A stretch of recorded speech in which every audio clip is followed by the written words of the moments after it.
Welcome back. Previously, we were discussing about best practices activities, capacity building in support institutions, and how a cooperative movement or a society can mobilize capital. Within which we have also discussed about vertical and horizontal integration as well as formalizing of informal sector. Let us discuss about some of the other steps that are followed in various parts of the African cooperatives.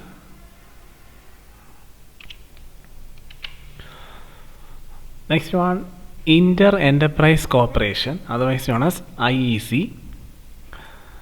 We have discussed about client-owned cooperatives. So, client-owned cooperatives who is having independent producer members can be considered as a network of micro enterprises that promote enterprises cooperation. In other words, it refers to a system of independent small firms, or it may be an organization of local or residential groups belonging to the same economic sector, maybe in the field of agriculture or in the field of fisheries or handicraft, whatever may be. These individual firms usually specialize in a particular area. It may be in production phase or in marketing phase or in processing phase, whatever the nature of their activity. They organize together with the local institutions through effective competition as well as cooperation. There will be a cooperation between these institutions, and at the same time they compete with each other, because only through competition they can bring efficiency and effectiveness. And whereas inter-enterprise cooperation helps in production, marketing as well as distribution, and in some cases they work together to generate ideas and to solve their common problems in the informal sector.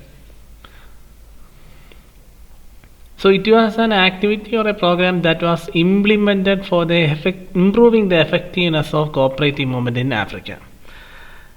This inter-enterprise cooperation usually concentrates in production areas or marketing as well as distribution areas. So whoever implementing in a society or a corporation, usually you make use of all these activities with the help of inter-enterprise cooperation.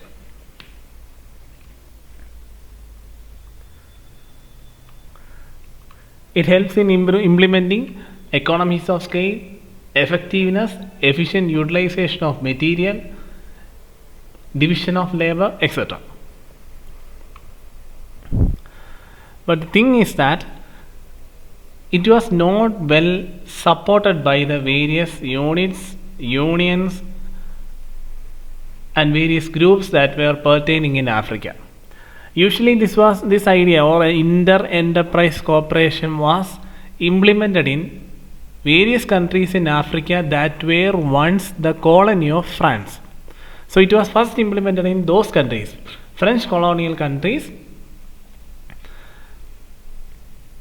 and it was used in various types of cooperatives, and it helps in improving production, marketing, distribution in the form of transportation of goods and materials to one place to another, likewise. So even though it was a good move for the effectiveness of cooperative movement, unfortunately these inter-enterprise corporations are rare and largely influenced by external donors, and no systematic effort has been implemented by the state or non-government state governmental agencies to support IECs.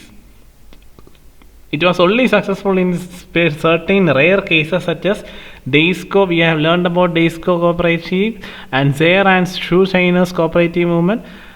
These were the only two areas where inter-enterprise cooperation was effectively implemented. Even though it has potential, it was not well supported and uplifted by the African system. Next one, promotion of cooperatives of social service. Social service means especially in the field of health service, providing health facilities to the poor and needy. Organizations based on cooperative principles and formed by users or providers of social services, mainly in the areas of primary health care, basic education, etc., are described as social cooperatives, otherwise known as cooperatives for social service. In Africa, only a privileged minority of population is covered by formal social security system. In such a bad situation, traditional mutual self groups gain importance in providing social protection to the rest of the population. Government social security and social welfare systems is of limited scope, so the lack of link connecting the self-help groups and the state also among these groups because they virtually work as closed units. This curtails the macroeconomic impact of money accumulated by these groups. So in order to tackle this situation, these groups were transformed into formal social cooperatives. Earlier it was informal cooperatives and they were working independently and doesn't have any connection with each other. So in order to solve that problem, they all converted into a formal social cooperative, and now they are working together. Besides improving social well-being, these cooperatives can also create employment opportunities. So now the cooperatives of social service in the field of African area of cooperative is running very successfully with regard to their past history.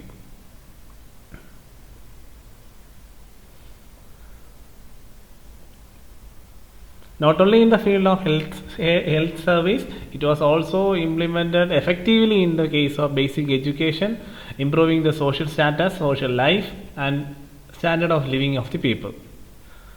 Initially, it was not much effective, but by joining together all these independent and different units and societies, they were able to work effectively for the welfare of the cooperative people.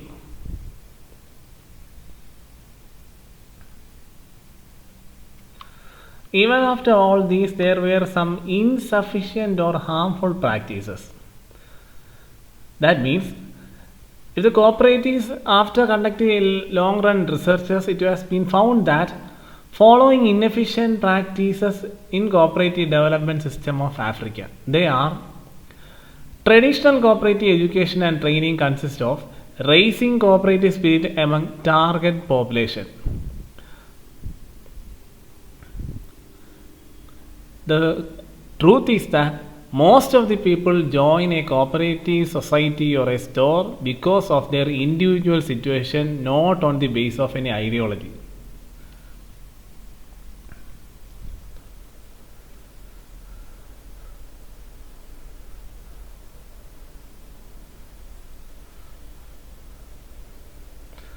For the success of every cooperative movement, whoever participating in a movement should have an interest in the cooperative movement as well as should have a proper ideology about the cooperative. The thing is that in most of the cases that in African society or African country, when a cooperative movement or a society is started or registered, the people join there only for some other reasons or for their personal benefits rather than any interest for the cooperative ideas or ideology. That was one of the important issues with regard to the cooperative history in Africa. Institution buildings at government level had large contribution towards cooperative crisis, but they make this movement tough by stringent rules. Stringent rules with the government were implementing very strict rules with regard to the cooperative movements. Technical assistance at a micro level is not the requirement. Usually in cooperatives in Africa, the government were providing technical assistance at micro level. Micro level means at various small base level or grassroots level. The thing is that macro issues are to be effectively addressed. In a cooperative system, there are micro issues as well as macro issues. Usually government and other groups concentrate on micro issues rather than macro issues. And the thing is that only through solving macro issues, a cooperative system can flourish. The top-down system or approach was a failure. We have learned about the horizontal as well as vertical integration. The top-down approach was the most commonly used system in every cooperative movements in Africa. This approach was a failure. Preferential treatment in the form of grants, aids, and subsidies and other forms of helps and aids or assistance from the government to the cooperative causes diminishes competitiveness. Even though we have learned that competition always hinders the effectiveness of an organization or whatever it is, but the thing is that to a level competition is necessary, because only in a competitive environment anyone will work and perform efficiently and to his full potential. So for the success of a cooperative movement, they must need competitive environment, and providing many helps and assistance to the cooperatives doesn't encourage them to work in a competitive environment. That was one of the important issue for the failure of various cooperatives in Africa.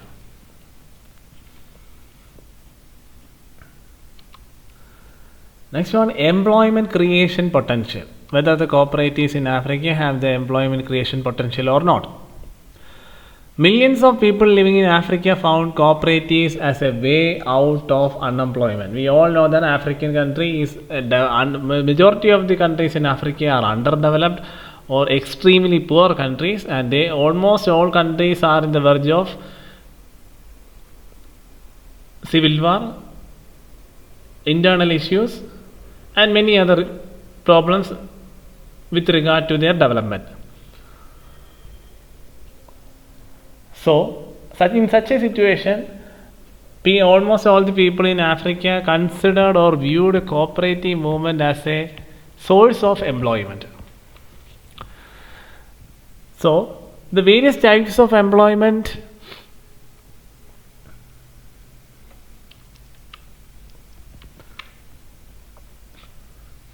that were offered through cooperatives can be discussed as follows. So, what are some of the ways to create employment by cooperatives in various parts of the countries in Africa are? First one, cooperatives are common workplace.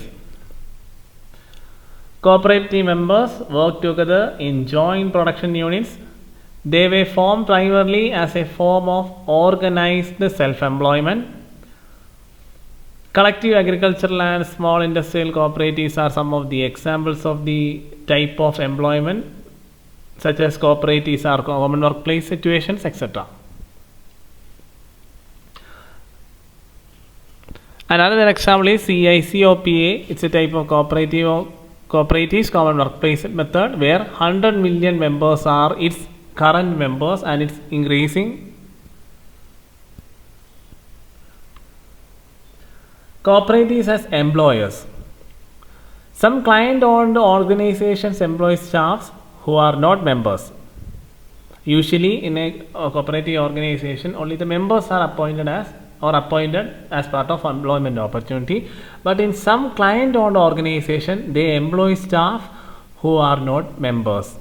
So, diversification always increases such opportunities. Because always providing employment to the members, it's a common method practiced in a cooperative. But if they are providing employment to the non-members in a society, it will create interest among the public, and it also helps in diversification. Next one, cooperatives promoting or enabling self-employment. This is the instance where client-owned cooperatives strengthen the business or households of members. An agricultural and marketing cooperative that provide assistance to farmers with essential pre- and post-production service is a typical example.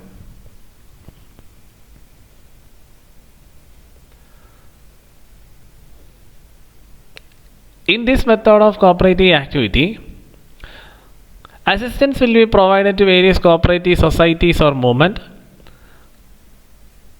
before production activities as well as after production activity. Because the main issue with regard to a production activity is whoever the cooperative society or a farmers or a person, individual, whatever it is, if they are dealing with handicraft activity, the main issue with that is that the farmers or the whoever the producing handicraft, they have to find the necessary raw materials at a cheap price.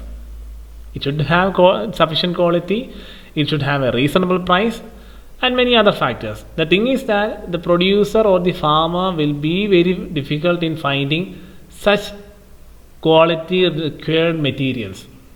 Even if they have acquired such quality goods, after the production process, the next tedious task for the farmer of the or the institution is they have to dispose of these goods.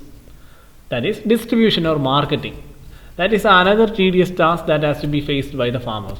So the main issue with regard to a farmer or a cooperative society or a movement is that they have to deal with the issues regarding pre-production activities. That means acquiring materials and how to distribute them or distribution of goods and services. That is post-production activities. So cooperatives promoting or enabling self-employment usually support these pre and post-production activities. Inducement of wage employment. The very existence of cooperative creates job. We have learned about many job opportunity activities that are implemented by different types of traditional as well as non-traditional societies. This includes cooperative departments, departments of governments, training institutions, donor support societies, and many other agencies and organizations, through which they will provide employment opportunities. And finally, spillover effect.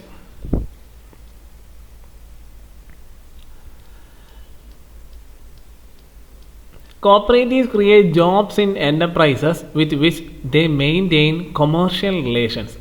For example, considering a housing cooperative, we can see jobs getting created in the building material industry.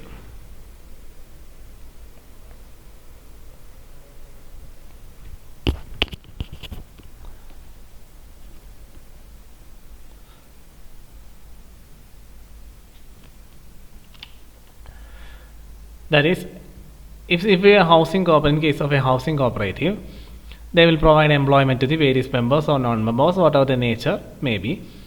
Whenever they conduct any business with any other outside agencies, like any other building material industries or any other housing material industries or housing industries, whenever they create a commercial relationship with the outside industries, they undergo agreement where employment opportunities are created not only in the housing society, but at the same time their relation with the other industries relating to the housing cooperatives, their agreement will insist on providing employment in those industries also.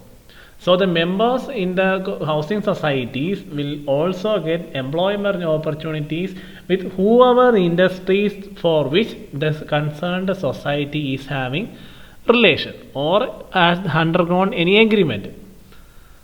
So the thing is that in spillover effect, the cooperatives will help in providing more employment opportunities whenever they start business with any outside industries or agencies.